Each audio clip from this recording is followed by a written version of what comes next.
जी अस्सलाम वालेकुम स्टूडेंट्स। एक दफ़ा मुझे एक्नॉलेज कर दीजिएगा कि सबको मेरी वॉइस क्लियर आ रही है।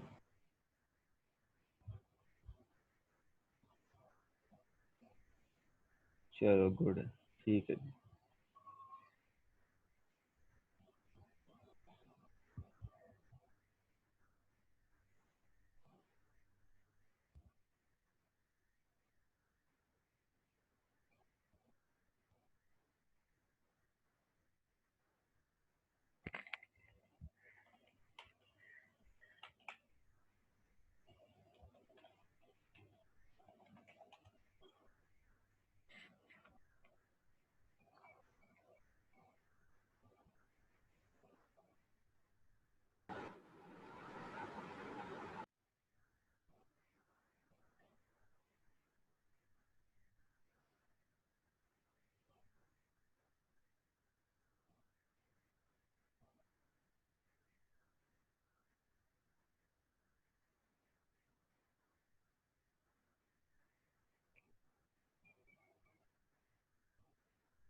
जी अहमद कुरैशी कौन कौन है भाई? प्रेजेंट हैं अहमद कुरैशी?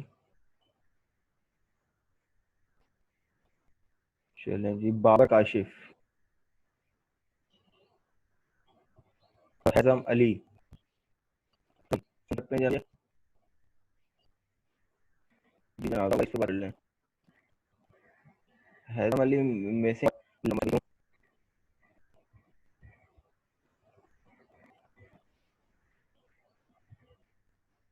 जी अभी आपको मेरी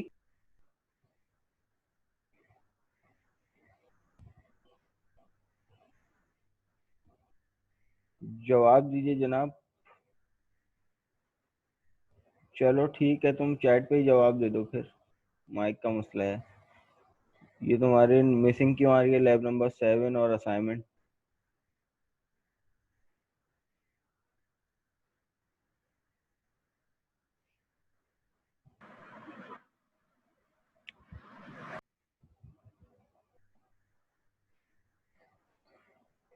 हमजा जाहिद,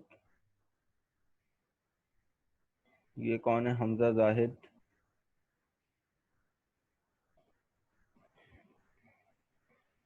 और कौन है? आदिल राव, मोहम्मद साद।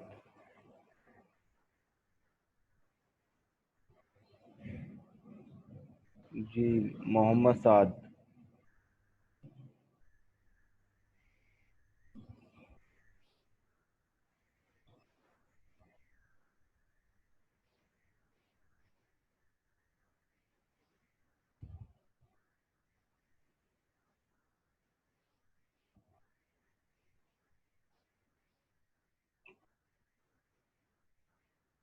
जी महबूब अहमद। तो जनाब, आप लोगों की ड्यू डेट 13 तारीख की तो थी असाइनमेंट की।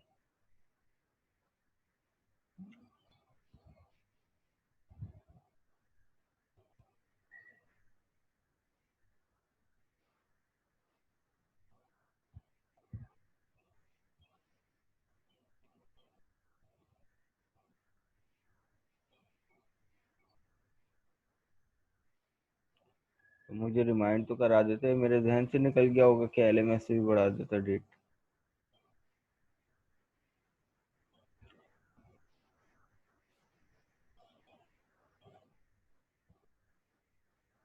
जी मोहम्मद उजैर, जनाब सुन सकते हैं आप मुझे? उजैर क्या कह रहे हैं? सर आज कंप्लीट हो जाएगी लैब नंबर 7, कर दूंगा कंप्लीट इंशाल्लाह ताला, लाइट की वजह से। अबे सालो, तुम लोगों की तो एक तो लाइट का बड़ा मसला है। पूरे 2-2 वीक हो गए हैं इस चीज को। फिर पूरा वीक ही लाइट नहीं आती क्या तुम लोगों की? अच्छा ओवैस अरशद, अच्छा इनका केस कल रात में मुझे यस सर। आ रहा था। जी जी ठीक है ठीक है। क्या था भाई, सीन क्या था तुम्हारा? सर वो पीएमटी फट गई। पूरा एक हफ्ते के लिए? एक हफ्ते के लिए नहीं सर, रात को ही पड़ी थी। अच्छा, सबमिट करवाते टाइम फटी थी?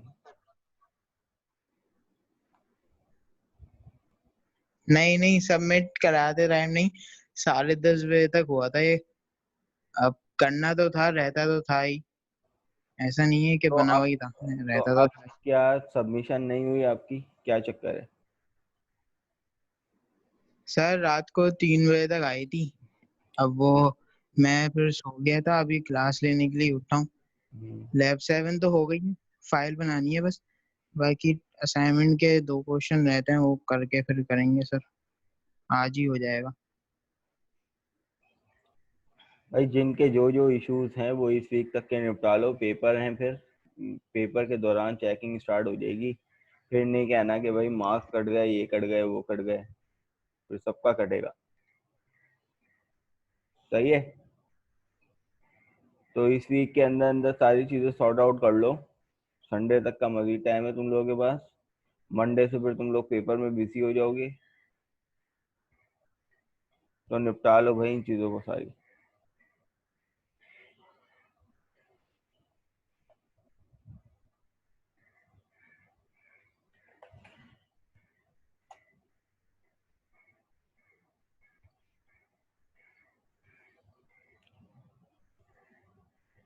जो भी आपकी भी मिसिंग आ रही हैं चीज़ें, देख लें भाई, इनको सॉर्ट आउट करें।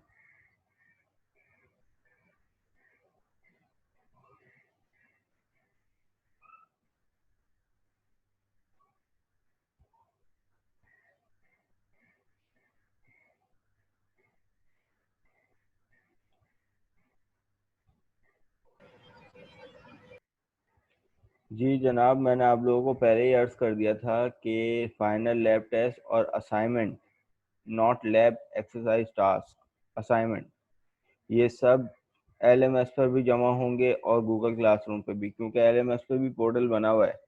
इसी तरीके से फाइनल लैब टेस्ट का भी पोर्टल बनेगा, वहाँ पे भी सबमिशन होगी, गूगल क्लासरूम पे भी सबमिशन होगी।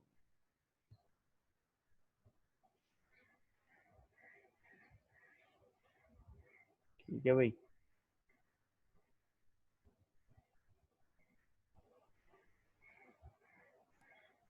जी साद खान, कैसे हैं आप? ठीक ठाक? अस्सलाम वालेकुम सर। वालेकुम सलाम।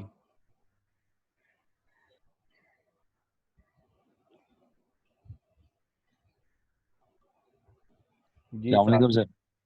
वालेकुम सलाम, कुछ कह रहे थे साद आप? हमने जी सिर्फ सर वो बात। जी सर वो असाइनमेंट और लैपटॉप जो है सर वो जीसीआर पे ही कराए हैं, सबमिट एलएमएस पे नहीं कराए। करवाने थे ना एलएमएस पे। फाइल कहाँ से तो उठाऊंगी? अब उस पे सर लेट लगेगी अगर अभी जब सबमिट करा देंगे। फाइलें तो पड़े हैं सर, सारे लैपटॉप्स की और असाइनमेंट की आएंगी। लगेगी और अब कटेगा भी मार्क्स। सर अब लिखने वाला सर वो जीसीआर पे तो टाइम पे कराए हैं, याद ही नहीं रहा कि एलएमएस पे भी कराने हैं। पता नहीं, काफी स्टूडेंट ने ये सारी हरकतें की हैं, मुझे समझ में नहीं आ रहा। जब उन लोगों को भले बता दिया था तो फिर क्यों इन लोगों ने किए? सिर्फ तुम्हारा केस नहीं है साथ, ऐसे कई केसेस हैं। अब उनको सॉर्ट आउट करना है। चलो देखते हैं। ठीक है सर, वैसे करा दूंगा सर आज सारे असाइनमेंट सबमिट एलएमएस पे। करा दो, अब क्या कर सकते हैं, कराओ एलएमएस पे तो करवाओ, रिक्वायरमेंट पूरी करो। आज आज सारे कर देता हूँ। ओके।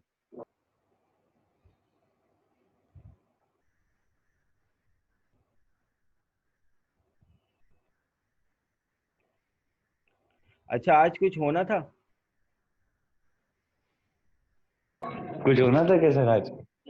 पता नहीं, मैं आप लोगों से पूछ रहा हूँ। छोड़े सर, वो पेपर है तो उसके हिसाब से कुछ कर लें, छोड़े मुझे होना था उसको। तो फिर मार्क्स भी छोड़ दूँ उस उस हिसाब से? देखा, जूबिया ने मुझे अब याद दिला दिया। ये सर आज वाइवा बहुत होना कुछ था। हो रहा था सबके साथ। वाइवा होना है। सब, हाँ वाह वाह हो रहा था सबके साथ, बहुत कुछ हो रहा था। सर मंडे से पेपर है कल। तो वाइवा फ्री का थोड़ी था, मार्क्स से उसके लेने तो ले लो।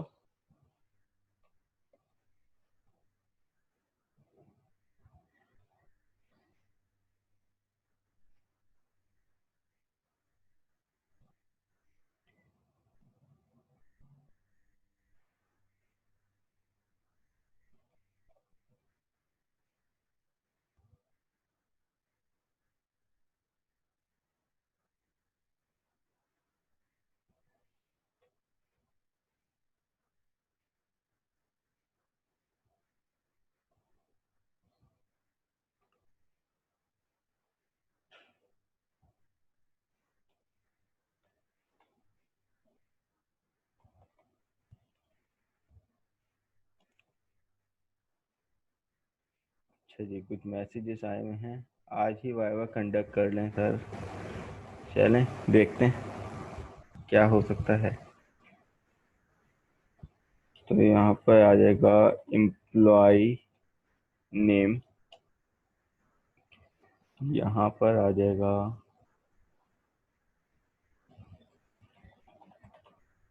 Employ designation. तैयारी है वैसे वाइवा की तुम लोगों की? पढ़ के आए हो?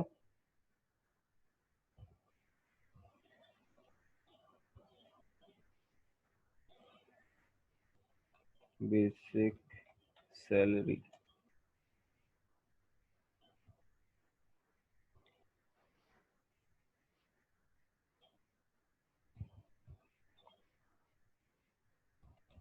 कन्वेंस अलाउंस, ये आ जाएगा गालिबन मेडिकल अलाउंस,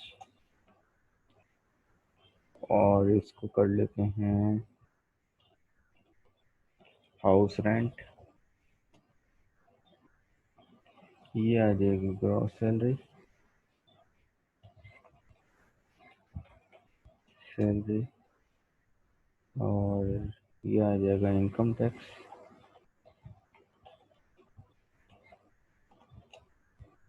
और गालिबन ये आ जाएगा हमारे पास नेट इनकम।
अच्छा जनाब, अब यहाँ पर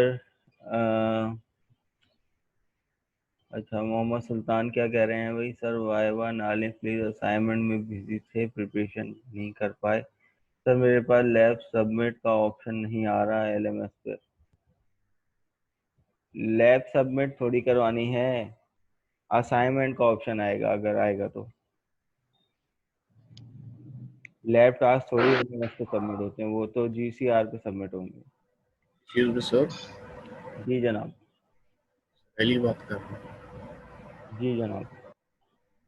सर। वो कल मैंने चेक करा था तो उस पे एलएमएस पे डेट 13 अक्टूबर की डली हुई थी। सही है। इससे तो 3 दिन लेट हो गया असाइनमेंट, तो फिर सबमिट करा दिया? तो कब करवा दिया।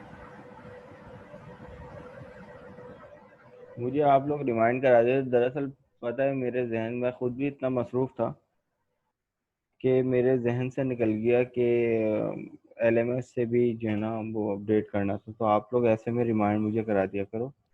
सर एलएमएस पे क्लैश आ रहा है, जीसीआर और एलएमएस की डेट सेम होनी चाहिए ना। सर लैब टास्क भी कराने हैं एलएमएस पे? नहीं नहीं नहीं नहीं भाई नहीं, एलएमएस पे लैब टास्क नहीं करने, सिर्फ असाइनमेंट कराना है? सिर्फ असाइनमेंट करवाना है और फाइनल लैब टेस्ट। सही है सर।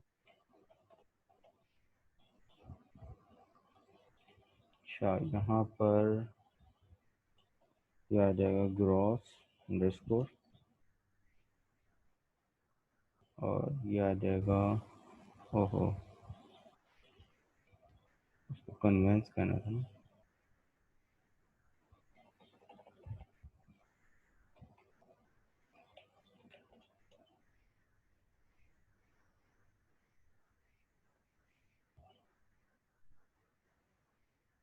मेडिकल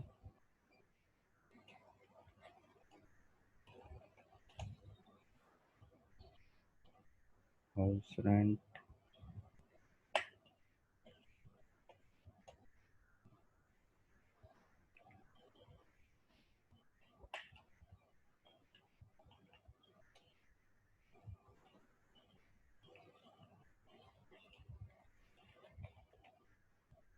इनकम टैक्स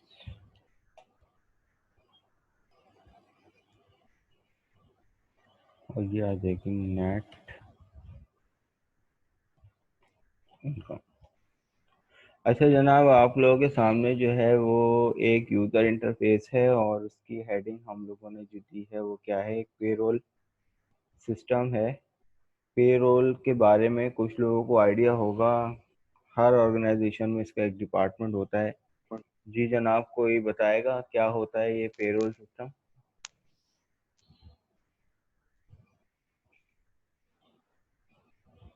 कोई भी बता दे भाई।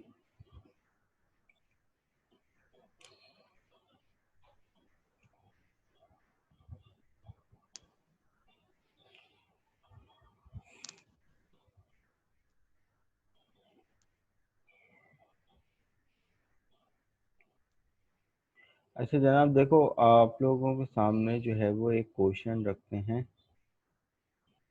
और वो क्वेश्चन कुछ ऐसा है।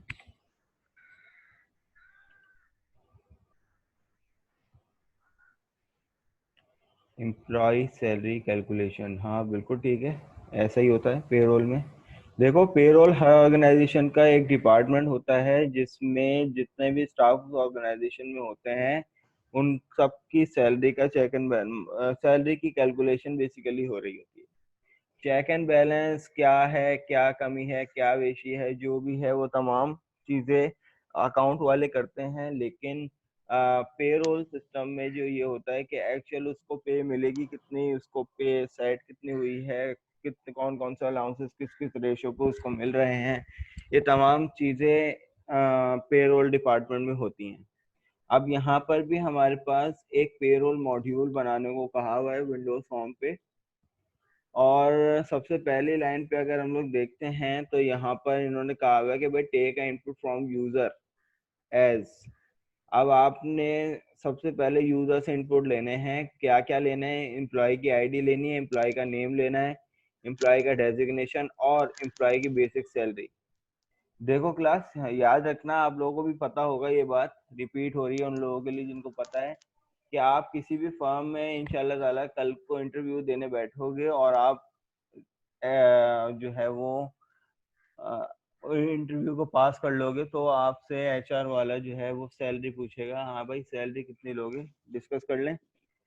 तो फिर आप जो उसको अपनी सैलरी डिमांड करके बताओगे या वो अपनी सैलरी ऑफर करेगा आपको कि भाई हम इतनी सैलरी आपको देंगे, तो वो कौन सी सैलरी होती है भाई, कोई बताएगा?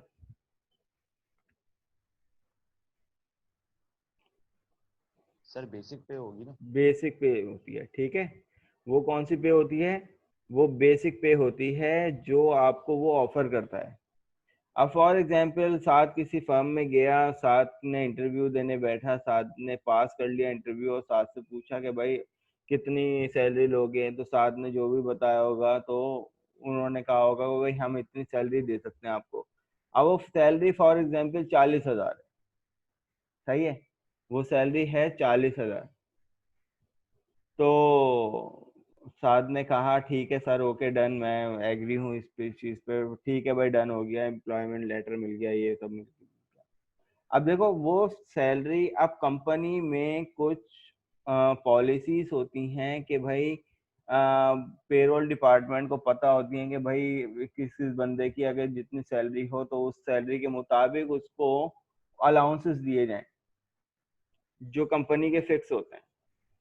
अब यहाँ पर कहा हुआ है कि अगर फॉर एग्जांपल बेसिक पे 7 की 40,000 है तो कंपनी के रेशियो के मुताबिक 40,000 का 40% निकाल कर, सही है, 40% कैलकुलेट करके उसको कन्वेंस अलाउंस दिए जाए। यानी जो 7 की 40% की, जो 40,000 की जो सैलरी है उसका 40% यानी 16,000 रुपये कन्वेंस अलाउंस दिया जाए 7 को इस बेसिक सैलरी से हटकर। मेडिकल अलाउंस इस 40 यानी इसकी बेसिक सैलरी का 30% मेडिकल अलाउंस जो कि 12,000 रुपये बनेगा, और हाउस रेंट उसको 20% दिया जाए जो कि उसकी सैलरी का 8,000 रुपये बनेगा। तो ये 8, 12 और 16,000 इन सबको मिलाकर उसकी बेसिक सैलरी पे ऐड कर दिया जाए तो उस वैल्यू को क्या कहते हैं? ठीक है भाई, ग्रॉस पे कहते हैं उसको। अब इन्होंने यहाँ पर कंडीशन दे दी कि भाई then add all the allowances with the basic pay and calculate the gross pay. ठीक है, ये पहली कंडीशन के अकॉर्डिंग हमने ग्रॉस पे निकाल ली। तो 7 की ग्रॉस पे हो जाएगी 76,000। माशाल्लाह 7 अमीर हो गए। तो अब ये ग्रॉस पे बन गई। अब इन्होंने कंडीशन लगाई कि भाई अगर ग्रॉस पे किसी की अगर 60,000 या 60,000 से बड़ी होती है, अब जितनी भी बड़ी होती है, तो उसकी पूरी ग्रॉस पे का 3% उसको गवर्नमेंट टैक्स देना पड़ेगा। गवर्नमेंट टैक्स कितना होगा ये भी हमें कैलकुलेट करना है, और वो गवर्नमेंट टैक्स आपकी ग्रॉस पे से डिटेक्ट करके जो फाइनल आपको जो पे मिलेगी वो आपको नेट सैलरी की सूरत में मिलेगी। होता ये है कि भाई अगर किसी ने कुछ अलाउंसेस लिए हुए हैं, कंपनी ने ऑफर किए थे भाई हम ये इंश्योरेंस दे रहे हैं, फैमिली इंश्योरेंस दे रहे हैं, हेल्थ इंश्योरेंस दे रहे हैं, मेडिकल दे रहे हैं, तो जो है इस सब के लिए आपको कुछ ना कुछ मंथली तौर पे पे करना पड़ेगा। तो उन सब की डिडक्शन जो है वो आपकी सैलरी से हो रही होती है, और पूरी डिडक्शन के बाद जो आपको जमा पूंजी मिलती है वो आपकी नेट सैलरी होती है। ये बताओ कंडीशन समझ में आई सबको? अब इसी तरीके से दूसरी कंडीशन क्या है कि अगर किसी की सैलरी बेसिक पे अगर 30,000 से बड़ी होती है और 30,000 के बराबर होती है, लेकिन यानी with in the range of 40 and 30,000, तो भाई उसको कन्वेंस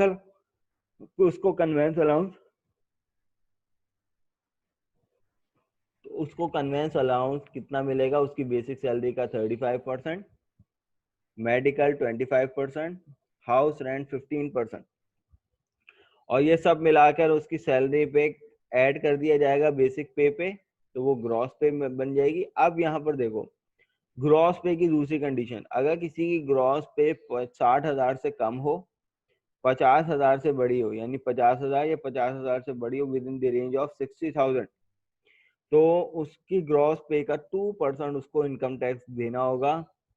2% कितना होगा वो हमें नहीं पता, वो डिपेंड करता है वैल्यू पर। तो वो ग्रॉस पे से डिटेक्ट होके जो फाइनल आपको नेट अमाउंट जनरेट करके दे दे। ठीक है, अब जो तीसरी कंडीशन है वो क्या है? अगर जिसकी बेसिक पे ही 30,000 से कम हो, ठीक है, कुछ स्टाफ ऐसे होते हैं जो कम सैलरी के होते हैं, तो वो क्या है बेसिकली उनको कन्वेंस अलाउंस कोई परसेंटेज के मुताबिक नहीं मिलेगा, उनके एक फिक्स अमाउंट है। भाई 3,000 उसको कन्वेंस अलाउंस दे दो, 20,000 उसको मेडिकल दे, सॉरी 2,000, 3,000 उसको कन्वेंस अलाउंस दे दो, 2,000 उसको मेडिकल दे दो, और 1,000 उसको हाउस रेंट दे दो। देन ऐड करके पूरे 6 के 6,000 इसकी सैलरी में ऐड कर दो, ग्रॉस बना दो। अब यहाँ पर ग्रॉस की तीसरी कोई कंडीशन नहीं है। 50,000 से किसी की भी ग्रॉस सैलरी अगर कम होगी, सही है, तो उस पर कोई टैक्स नहीं लगेगा। जो उसकी एक्चुअल ग्रॉस सैलरी होगी वही उसकी नेट सैलरी होगी। अब ये बताओ इस सवाल में किसी को कोई कंफ्यूजन है? कंडीशन सबको समझ में आ गई?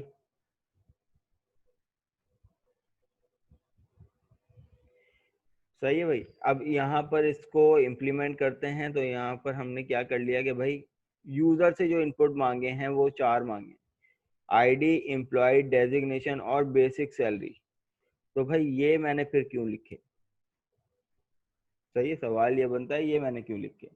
भाई ये इसलिए लिखे हैं कि जब हम लोग ये देंगे ये हमारे डाटा में रिकॉर्ड में काम आएगा, ये भी रिकॉर्ड में काम आएगा, लेकिन जब तक के बेसिक सैलरी नहीं मिलेगी तब तक के ना तो ये जनरेट होगा, ना तो ये जनरेट होगा, ना तो ये, ना तो कुछ भी जनरेट नहीं होगा। सही है, तो basic salary is the most important value in this program. कि बेसिक सैलरी मिलेगी तभी तो वो डिसाइड करेगा बेसिक सैलरी को देखते हुए कि भाई उसका कन्वेंस अलाउंस कितना होना चाहिए, मेडिकल अलाउंस, हाउस रेंट, इन सबको ऐड करके ग्रॉस सैलरी क्या बनेगी, टैक्स लगेगा या नहीं लगेगा, और नेट पेमेंट क्या बनेगी। क्लियर है भाई यहाँ तक? चलो भाई स्टार्ट करते हैं इसको। अब यहाँ पर कुछ वैलिडेशन से स्टार्ट करते हैं ताकि रिपीटिशन हो जाए। अगर वैलिडेशन में किसी को कोई प्रॉब्लम है तो भाई देख लो। तो वैलिडेट करने के लिए यहाँ पर एरर प्रोवाइडर ले लेते हैं एक अदद। ये आ गया एक एरर प्रोवाइडर, इधर लगा दिया। सही है, और इसी तरीके से एक एरर प्रोवाइडर इधर लगा दिया फॉर वैलिडेशन। एक एरर प्रोवाइडर जो है वो इस पे लगा लिया, और एक एरर प्रोवाइडर इस पे लगा लिया। तो गालिबन 4 एरर प्रोवाइडर हो गए, 1 for the ID, 2 for the name, 3 for the designation and 4 for the salary. बाकी जो हमारे पास यूजर इनपुट हैं, यानी यूजर इनपुट फील्ड है यानी टेक्स्ट फील्ड हैं, वो सब ऑटोमेटिक वैल्यू जनरेट करेंगी with respect to this value. Basic salary मिलेगी तभी ये तमाम वैल्यू जनरेट होंगी। तो स्टार्ट करते हैं। अब आप लोग मुझे बताइएगा कि भाई किसी भी टेक्स्ट बॉक्स से दूसरे टेक्स्ट बॉक्स पे जाते हैं तो इसका कौन सा, अगर मुझे आईडी से नेम पे जाना है तो जाने के लिए इसका कौन सा इवेंट जनरेट होगा और इसका कौन सा इवेंट जनरेट होगा? शाबाश, बताइए, इवेंट का नाम बताइए।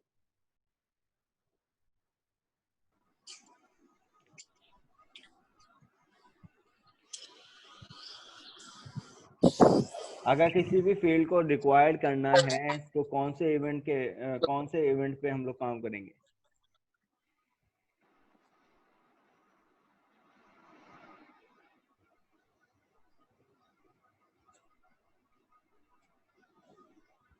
लीव इवेंट पे। वेरी गुड सुल्तान, लीव इवेंट पे। देखो लीव इवेंट क्या काम करता है, मतलब अगर मैंने यहाँ पे कोई भी वैल्यू दी या नहीं दी, मैं इस पे आया तो इसका लीव इवेंट और इसका इंटर इवेंट, फिर मैं इस पे से इस पे गया तो इसका लीव इवेंट और इसका इंटर इवेंट। क्लियर? तो ये पूछने का मकसद ये था बेसिकली, क्योंकि हम लोग जब इस वाली वैलिडेशन वाली लैब के काम कर रहे थे तो लाइट का इशू हो गया था तो क्लास कैंसिल हो गई थी, तो आप लोगों से वीडियो बनाकर शेयर कर दी थी। सही है, तो वो आप किसी ने देखी हो तो अच्छी बात है, नहीं देखी हो तो शायद आप लोगों को के लिए नई चीज हो ये। अच्छा खैर स्टार्ट करते हैं। तो सबसे पहले हमारे पास ये बिजली के निशान पे इवेंट्स आ जाते हैं और फोकस में जाकर लीफ इवेंट हम लोग आईडी की फील्ड का खोल देंगे। अब इस लीफ इवेंट पे कुछ वैलिडेशन लगा देंगे। सबसे पहले कंडीशन दे देंगे कि भाई अगर आईडी में जो भी आने वाली स्ट्रिंग है वो अगर इज नल और एम्प्टी है, और कौन सी फील्ड भाई, ID text box, ID underscore text box dot text, अगर इस पे कोई फील्ड एम्प्टी है तो क्या हो जाए भाई, ID text box one dot focus, उसी पे फोकस रखे। ठीक है, और जो हमने एरर प्रोवाइडर वन लिया है उसके अंदर एरर सेट कर दो, या error dot set error, it contain 2 parameter, one कि भाई एरर किसकी वजह से आ रहा है और दूसरा कि भाई एरर क्या होना चाहिए। तो मैंने लिख दिया यहाँ पर आईडी रिक्वायर्ड। जब तक कि आईडी नहीं मिलेगी तब तक कि ये आपको कहीं और जाने ही नहीं देगा। और एल्स पार्ट में हम कर देते हैं कि भाई error provider one dot clear.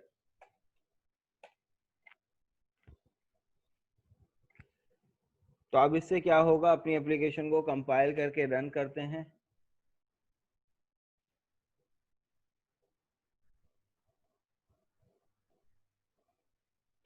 तो अब यहाँ पर सबसे पहले वैल्यू, मैं अगर यहाँ पर कोई वैल्यू नहीं देता तो अब देखो इज नल और एम्प्टी की कंडीशन आ गई। क्या लिखा है यहाँ पे, यहाँ पर ये लिखा है कि भाई अगर आईडी, इस टाइम मैं कुछ नहीं दे रहा और इधर जाना चाह रहा हूँ, तो ये लीफ इवेंट के अंदर चेक हो रहा है कि भाई आईडी जो है वो नल है। अगर नल है तो इसका मतलब ये उसी पे फोकस रखेगा और एरर प्रोवाइडर आपको क्या जनरेट करके दे रहा है, आईडी रिक्वायर्ड, वैलिडेशन लग गई। अब जब तक कि मैं इसको कोई वैल्यू नहीं दूंगा तब तक ये मुझे आगे जाने नहीं देगा। अब इसको मतलब अब ये एम्प्टी नहीं है, एम्प्टी नहीं है तो इसके लिए क्या किया था कि भाई एरर प्रोवाइडर क्लियर कर दो। अब आ जाओ नेक्स्ट उस पे। अब नेम भी हमें मैंडेटरी चाहिए, तो मैं यहाँ से पूरा कोड कॉपी कर लेता हूँ और अपने नेम के इवेंट पे आ जाते हैं और यहाँ पर इसका लीफ इवेंट जनरेट करके सारा कोड यहाँ पर पेस्ट कर देते हैं। टेक्स्ट बॉक्स चेंज हो जाएगा, यहाँ पर नेम टेक्स्ट बॉक्स 2.text आ जाएगा और यहाँ पर एरर प्रोवाइडर 2 आ जाएगा और यहाँ पर कैप्शन चेंज, अच्छा इधर भी आ जाएगा हमारे पास, और इधर कैप्शन चेंज कर लेते हैं। मैं कह देता हूँ नेम रिक्वायर्ड। सही है भाई, ये वाली कंडीशन सबको क्लियर है? एक्नॉलेज कर दो भाई एक दफा।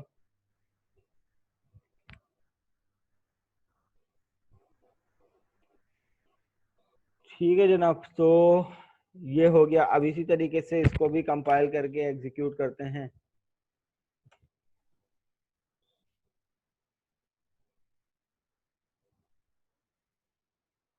तो अब यहाँ पर जब तक आईडी नहीं मिलेगी, चलो भाई आईडी दे दी, अब आ जाओ नेम। जब तक ये नेम नहीं मिलेगा इसको, तो ये यहाँ पर एरर दिखाता रहेगा और एरर में क्या कह रहे हैं कि भाई नेम रिक्वायर्ड। चलो भाई नेम दे दिया हमने, यहाँ पर नेम दे दिया। अब ये हमसे डेजिग्नेशन, डेजिग्नेशन पे हम नहीं लगा रहे वैलिडेशन, हम लगाएंगे किस पे, बेसिक पे। सही है, ये आगे बेसिक पे, इसके लीफ इवेंट पे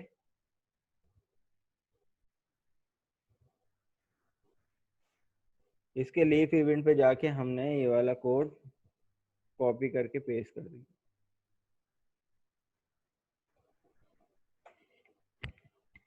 अब यहाँ पर जो हमारे पास टेक्स्ट बॉक्स आ जाएगा वो कौन सा आ जाएगा, बेसिक के नाम से।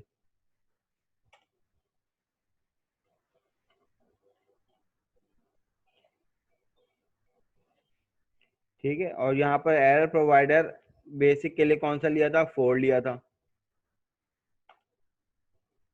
तो यहाँ पर बेसिक पे रिक्वायर्ड।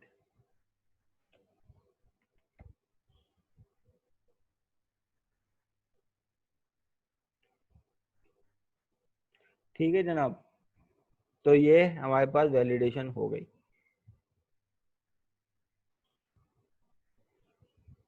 अच्छा, अब वैलिडेशन के बाद हमें क्या करना है कि बेसिक पे, अब यहाँ पर कैलकुलेशन हमारी स्टार्ट होगी। कैलकुलेशन कैसे करनी है, अगर बेसिक पे 40,000 या 40,000 से बड़ी हो। अब 40,000 के बाद कितनी भी बड़ी हो सकती है, लाख हो सकती है, 2 लाख हो सकती है, 3 लाख हो सकती है। सही है, लेकिन ऐसा नहीं है कि अनलिमिटेड ऑर्गेनाइजेशन भी जो है वो लिमिटेड अमाउंट में आपको पे कर रही होती है। तो 40,000 से बड़ी जिसकी भी पे हो, तो पहले इसकी कंडीशन देनी है, फिर उसके बाद उसका अलाउंस कितना होना चाहिए, कन्वेंस अलाउंस उसका 40% होना चाहिए, 30% मेडिकल और हाउस रेंट उसका।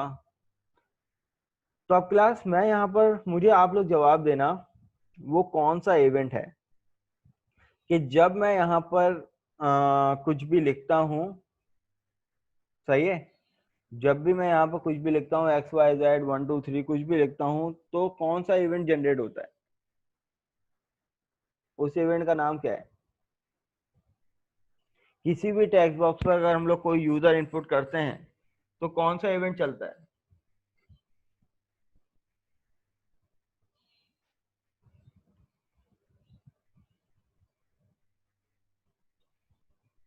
जी जनाब।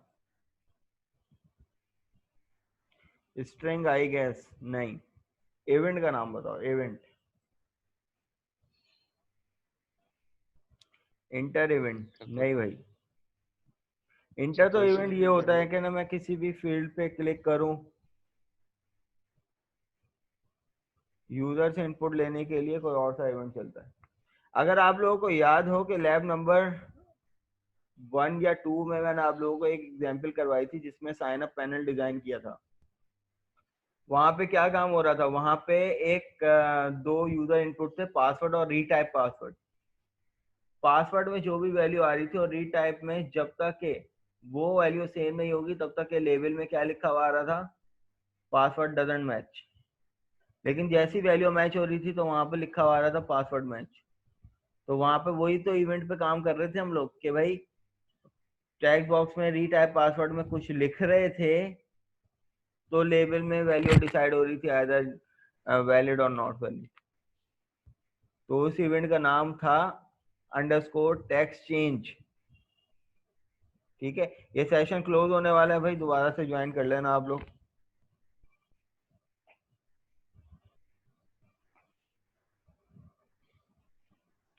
ठीक है, यहीं से कंटिन्यू करते हैं अपने नेक्स्ट सेशन में।